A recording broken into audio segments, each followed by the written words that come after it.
Hi guys, welcome to another webinar with DEWETRON here. Today we're talking about Oxygen 7.1 and the release of Tryon 7.1.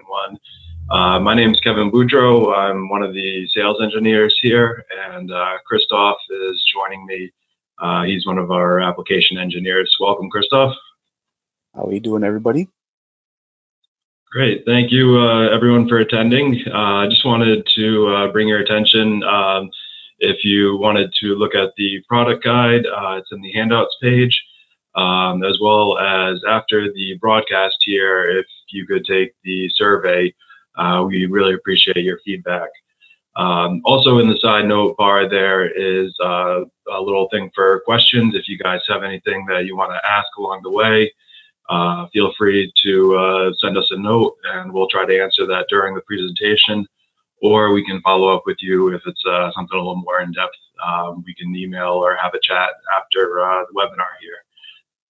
But to kind of start us off, Christoph, I know we have some new features with Oxygen 7.1. Can you go through some of the updates that we have with this new release? Yeah, so with 7.1, there's going to be a lot of things that we've introduced to the software. Some of them, as you can see right here, is going to be counter improvements, XML files for setup creation, sensor database expansion, a new control instrument for the measurement screen, and a lot more that we'll cover as the presentation goes on. Okay, great. Yeah, I know changing the channel list order there is one of my favorite new features there that we have definitely going to expedite some people's data here. So let's get into it with counter improvements. What do we have set up for that? Yeah, so for the counter improvements, it's actually going to improve a lot of things over here. We have like the moving average filter on speed, speed signal smoothing without delay for event and encoder mode. The filter length can be defined in pulses, and it'll show the max recommended speed, which is calculated like right over here. So as you can see in our measurement, we have our angle and our RPMs coming through. If we go into the channel setup and go to our speed channel, we can actually change the filter length. And as you can see in our preview, if we change this to 1, there is a slight shift. And if we bring it back to 11, it smooths it out, just so you have that more accurate measurement going on, as you can see right over here as well. Okay, very nice. And continuing on with it, the moving average filter in frequency mode for frequency and torque smoothing without delay, and the filter length can be described in milliseconds from 0 to 2000 milliseconds, and the default is 2 times the reciprocal with the sample rate. And there's just a slight presentation over here on how a high jitter frequency output can have the average a little too high, but with the smoothing, you'll get a much cleaner measurement. And why we did this, as you can see, averaging frequencies is mathematically incorrect for getting average frequency over multiple pulses. And building an average over frequencies will give too high results, especially unfavorable for mechanical efficiency calculations. The only same result when all frequencies in averaging window are the same would be this 1 point over here. So with this new calculation, you get a new and accurate depiction of your data rather than an old and inaccurate one, which is only going to be accurate at 1 point in time. All right, yeah, that'll definitely smooth out those charts there. Moving along with us, 7.1 release, we have a new setup. We can actually do XML files now. Christoph, how do you go about doing that? Yeah, so this is going to be a more like easy and user-friendly way if you're not too knowledgeable on the Oxygen software, or like where all the buttons are, what different things they do. You can make an XML file for setup creation, and it's an efficient and simpler alternative to the native DMS or setup files. You have the possibility to define sync settings, define measurement systems and devices, the channel setup, triggers, recording settings. The only thing you will not be able to manipulate is the measurement screen and the reporting pages.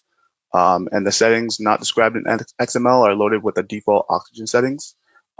If you would like more information on this, we do have a manual that states proper setup for these XML files. You could just drop an emoji in the chat with like a raised hand, and we can send that on over afterwards with your contact information. Continuing on, if there are any errors in your setup file, Oxygen will create warnings. But if there are warnings, then you go ahead and continue with it. The stuff that has the warnings will be loaded with default Oxygen settings, and channel properties will be listed when Oxygen is opened in experimental mode. Okay, so great depiction of what you're seeing. All right, thanks for that, Chris. Coming up next in our 7.1 release, we have some new sensor database information for you guys. Christoph, can you go into some detail on that? Yeah, so with this new feature, your channel settings can be copied into the sensor database. And the settings can be applied to either a new sensor or an existing one. And to do that, all you would do is go to any channel setup on a channel. Once you have all your information, you can go ahead and click choose sensor, and you can either make a new one or select one to override right over here. And you'll go ahead and save that information in the sensor database. Okay, great. That's quite ease of use there. So with 7.1, we also have some new updates to the control instruments. What have we updated in those? So with 7.1, there's also a new instrument, which can be located in the instrument section under the miscellaneous. What this does is it's for bridge shunting via the measurement screen. All analog inputs in bridge mode will be shunted when activated, and it's also available during recording for documented functional sensor checks. You have the option to automatically turn the shunt off in the instrument properties. So right over here, you just enable this and set your time. And other controls could be added as well. For instance, bridge balancing is going to be scheduled for version 7.2, and the channel order and channel list can be edited. Okay, thanks for that, Christoph.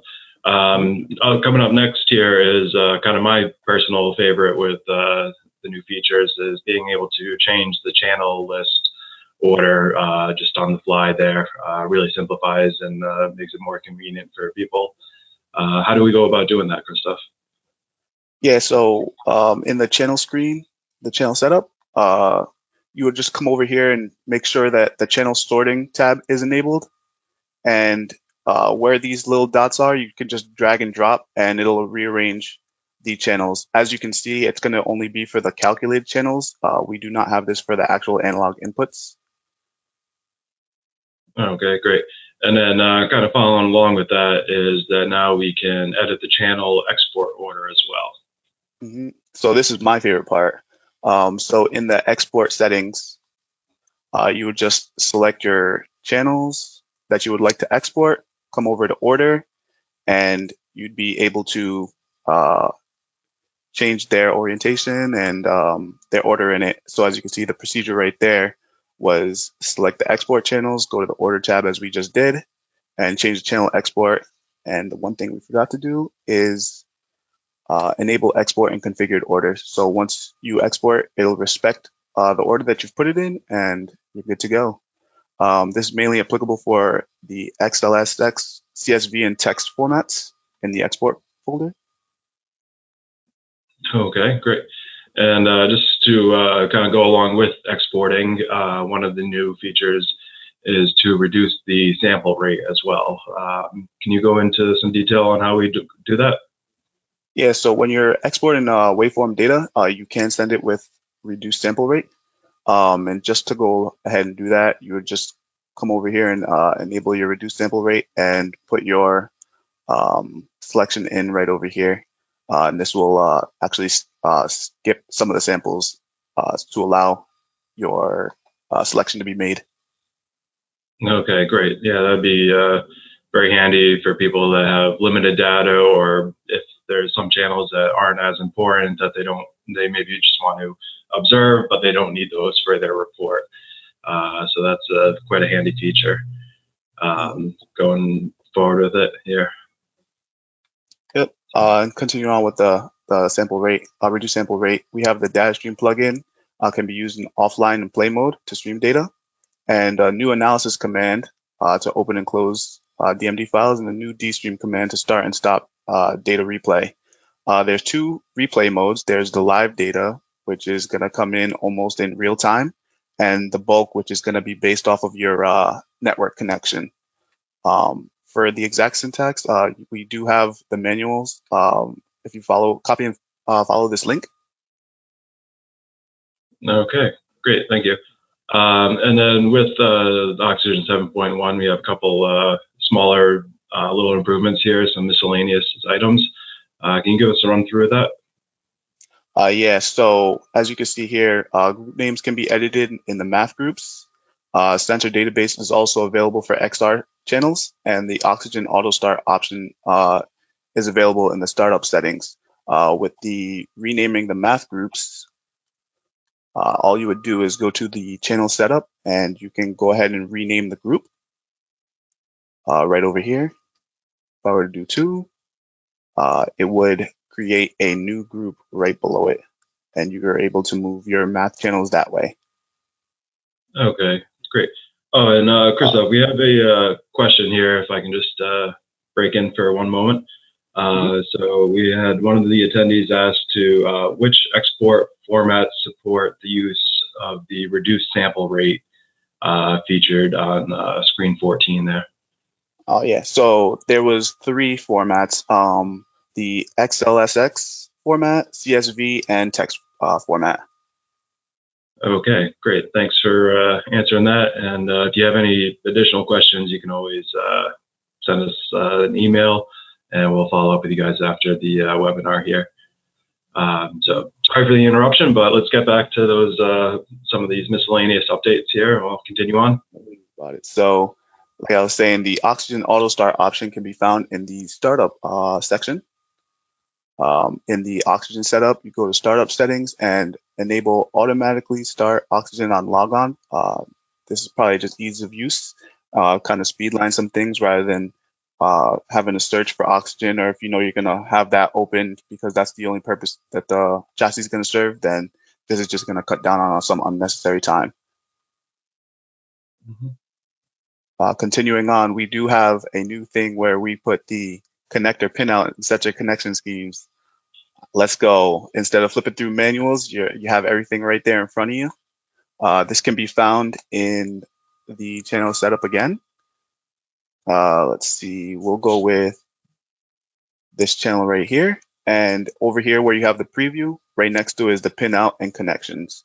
And it'll give you the information needed for the pinouts as well as the connection to a sensor. Great. Yeah, I think that's my second favorite new feature, just for convenience there. If anyone's having issues with their signals, it gives you the pinout right then and there to make sure that everything's wired correctly for the data acquisition. So sure. Great job, engineers. Keep it up there. That's one of my favorites. So again, back to the miscellaneous updates here. We have a couple more to go. Yep. With the array math, it'll keep the frequency axis information.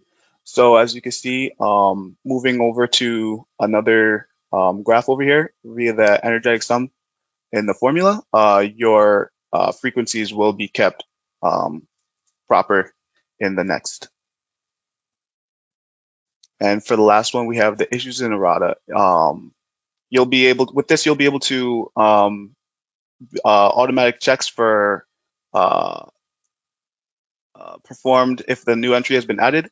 It can be found in Oxygen Setup and Oxygen News. The internet connection is required, and a direct link to errata list is included. So if you want to keep up to date on what's been going on, any new releases, any new news, you will just slide over to Oxygen News in the Oxygen Setup tab and enable checking for updates. Okay, great. Yeah, it's always nice to be able to check to see if we have the latest updates for Oxygen, any bug fixes that we come up along the way. And going out to our attendees, as users, you guys definitely can find those bugs. So if there is anything that you notice, we're always receptive and want to make sure that you guys have a smooth experience. So thanks for bringing any of that attention to us here. Moving along now, we have the Tryon 7.1 with, in particular, the A-out channel sum mode updates here. What's the new channel sum mode, Christoph? Yeah, so this channel sum mode is going to be give you the possibility to create a linear equation with all your analog inputs and then output the result via the analog out channel, as you can see over here. The typical use case is going to be for electrodynamic shaker tests. It measures the force and acceleration in 3 spatial dimensions and outputs the vectorial sum via the analog output to a shaker control system. Firmware update is required to use this. And to check out this mode, we actually have an A-out board installed. So again, under mode, you'd be able to find the channel sum and put in your channels right over here to be output through the board. Okay, great. Yeah, that definitely speeds up some of that program in there, simplifies it a little bit. So that'll be a handy feature. Moving along here, we did find a couple bugs that we've addressed. What are those bug fixes? So 2 bugs that we have taken care of at the moment is we fixed an issue where the address for the XR module is not shown correctly, as well as where the serial number of the XR module wasn't shown as well. Okay, great. And we have another question in the chat here. Just to go back to the pinout for the connectors there, can you explain where the pinout diagram is again, please? Oh, sure. If I went a little too fast, my apologies. So you're just going to go to your channel setup list, and right over here on the gear icon for setup, right in the preview tab, right next to it is going to be the pinout and connections. Okay, great. And we have one more question.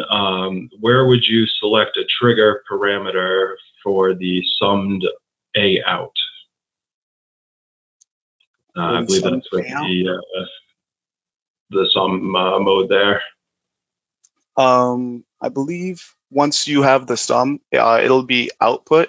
So whatever channel you have it set for, you would go to the trigger setup and have that channel selected right in this menu. So whatever channel you have the sum mode for would be right here, and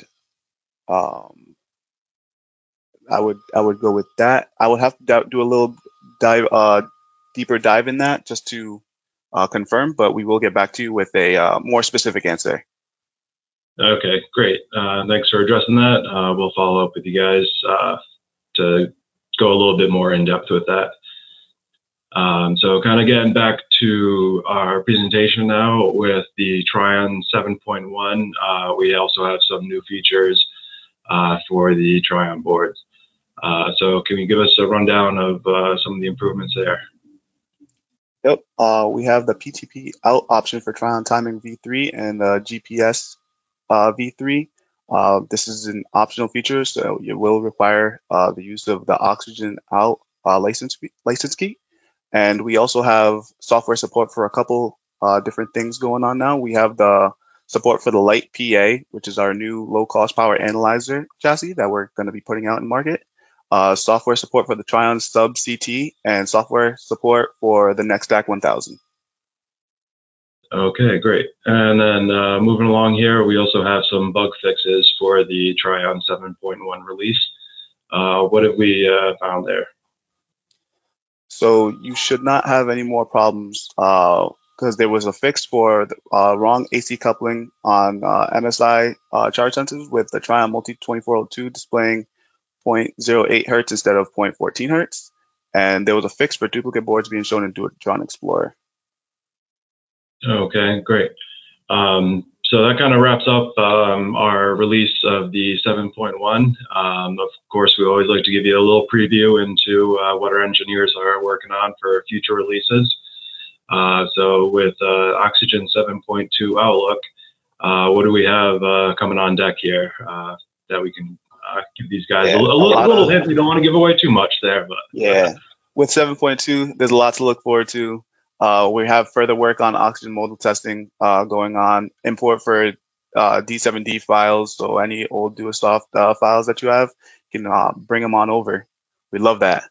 We also have the ESI file extension for EtherCAT, Ethernet receiver improvements, configuration via Oxygen GUI, power extensions for several DC groups for efficiency, smaller PST and PLT aggregation time, and a lot more. Like I said, stay tuned. There's a lot coming this way, and there's a lot to look forward to.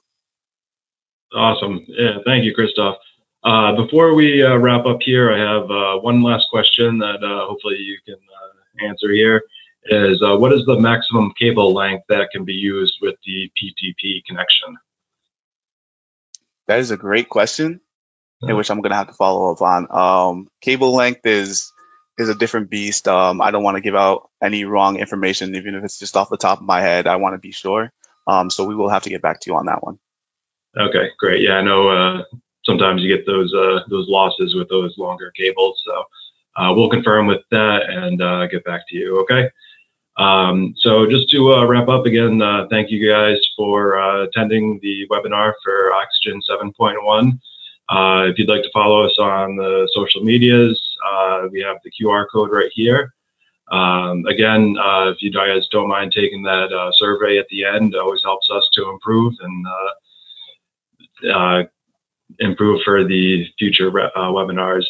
As well, we have the product guide in the handout section. So if you guys have any additional questions, feel free to reach out to myself or Christoph, and we can definitely address those for you. And oh, I see one more question here before we sign off. It says, can I select a folder from which to read the sensor database?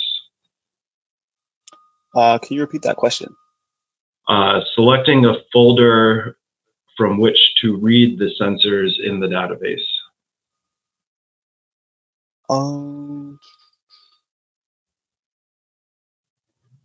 Sensor database.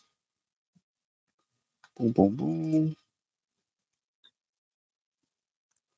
So I think what they're asking is if we can. You'd have to actually put in the sensor information. You choose a sensor which will be added to the sensor database. So whatever sensors you have applicable in here, you would just apply the sensor. So there is no other folder for you to use there.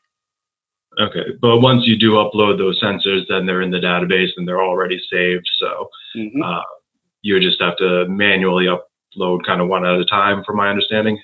Yeah. Okay, great. Hopefully that answers our attendees' question here.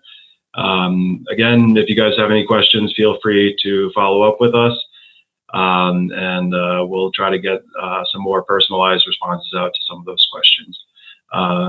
Thanks again, and we'll see you guys for our next release there of 7.2. Have a great day. Take care, guys.